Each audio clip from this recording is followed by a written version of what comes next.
একটা রেসিপি নিয়ে আসবো। এই যে আপনারা দেখতে পাচ্ছেন, এটা কি বলুন তো? এটা হচ্ছে আপনার আটার রুটি। এটা লাল আটার রুটি। মানে এটা গমের আটার রুটি। এইটি আমি রুটি আপনারা জানেন লাল আটার রুটিটা একটু শক্ত টাইপের হয়।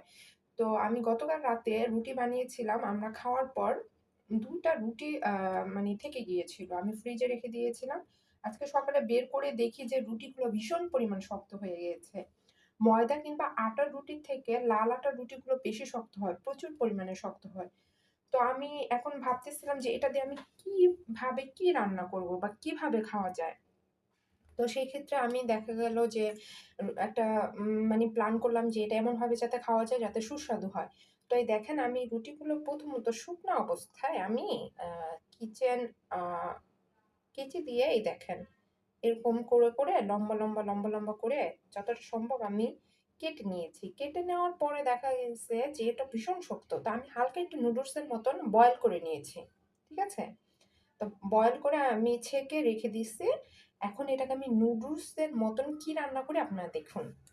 আচ্ছা এটার জন্য এখন আমার তো প্রথমত প্রয়োজন হচ্ছে পেঁয়াজ। আমি পেঁয়াজটা কেটে নিই।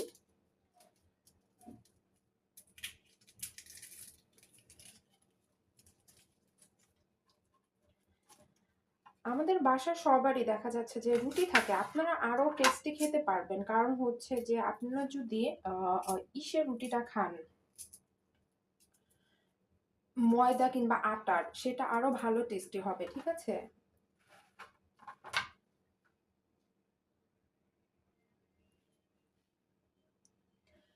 জি, পেঁয়াজগুলো আমি ছিলে তারপর করে নিয়েছি। আহ ধুয়ে নিয়েছি।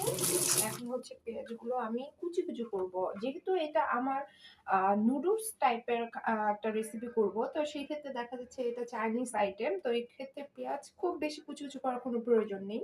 কারণ আমরা দেখেছি রেস্টুরেন্টে আমরা যে ফাস্ট ফুড টাইপের খাবার খাই, দেখা যাচ্ছে চাউমিন, নুডলস কিংবা ফ্রাইড রাইস এগুলো পেঁয়াজগুলো অত মিহি থাকে না। একটু মোটাই থাকে। এটাই ভালো লাগে চাইনিজ আইটেমে। জাস্ট এভাবে একটু ২, ৩, ৪, ৫ টা ফালি করে নিলেই চলবে।